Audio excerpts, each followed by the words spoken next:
అర్థమైందంటే దేవుడు మన జీవితంలో ఒక సంవత్సరం పొడిగించాడు అనమాట. ఒక సంవత్సరం చూస్తానంటున్నాడు తోటమాలి. ఆ తోటమాలి ఎవరో కాదు, యేసుప్రభువే. ఆయన దేవుని దగ్గర మన కొరకు విజ్ఞాపన చేస్తున్నాడు. దేవుని కుడిపార్శ్వమున యేసుప్రభు కూర్చొని నీ కొరకు నా కొరకు విజ్ఞాపన చేస్తున్నాడు. తండ్రివైన దేవా, మరి నా కుమారుడు నా కుమార్తెకు ఒక సంవత్సరం దయచేయండి.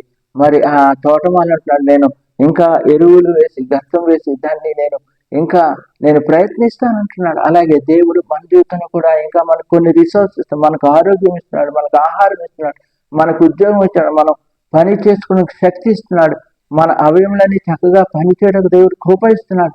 ఇవన్నీ కూడా దేవుడు నీకు ఇస్తున్నాడు. ఎందుకు ఇస్తున్నాడంటే నువ్వు చక్కగా తిని హాయిగా తిరగడానికి పండుకోవడానికి కాదు, కానీ నీవు దేవుని కొరకు ఫలించడానికి. ద్రాక్ష తోటలో అంజూరపు చెట్టు ఉన్నది, ఆ లోకస్తుల మధ్యన నువ్వున్నావు. నువ్వు దేవుని కొరకు ఎలా ఫలిస్తున్నావు? ఈరోజు నా ప్రశ్న ఏంటంటే, మనం ఫలించకపోతే ఆ తోటమాలి దాన్ని తీసి పెరికి వేస్తానంటున్నాడు. మరి దేవుడు చెప్తున్నాడు, ఫలించని ఈ యొక్క అంజూరపు చెట్టు ఎందుకు ఇక్కడ అని.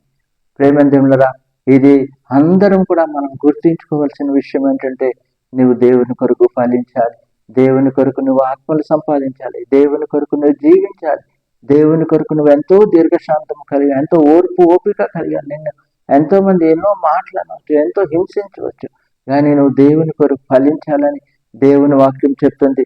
అక్కడ మనం చాలా మరి దేవుడు ఎన్ని సంవత్సరాలు నీ జీవితంలో పొడిగిస్తున్నాడు, ఎన్ని సంవత్సరాలు నీ జీవితంలో ప్రతి దినము నిన్ను కాపు కాస్తున్నాడు, నీకు అన్ని దేవుడు సమకూరుస్తున్నాడు. అని ఈరోజు నేను చెప్పే మాట ఏంటంటే, నువ్వు దేవుని కొరకు ఫలించాలి, నేను దేవుని కొరకు ఫలించాలి, మనము దేవుని కొరకు ఫలించాలి. ఈ లోకంలో దేవుడు మనకు ఉంచాడు, మనకు కొద్ది కాలం. అందుకే దేవుడు చెప్తున్నాడు యోహాను సువార్త 15వ అధ్యాయంలో, ఫలింపని ప్రతి చెట్టు నరికి అగ్నిలో వేయబడును. నువ్వు ఫలించకపోతే చాలా దుఃఖకరమైన విషయం ఏంటంటే, అది దేవుడు నరికి వేస్తానంటున్నాడు. అలాగే మనం చూసినప్పుడు ఉప్పు నిస్సారమైతే అది దేని వల్ల సారం పొందును? అది బయట పారవేయడు, మనుషుల చేత త్రొక్కబడును అని చెప్తున్నాడు. ఉప్పు, మనలో ఉన్న ఉప్పు, if you lose our saltiness, మనం ఉప్పుగా ఉండకపోతే, మనం వెలుగుగా ఉండకపోతే, దేవుడు తీసివేసి నీ స్థానంలో మరి కొన్ని పెడతాడు.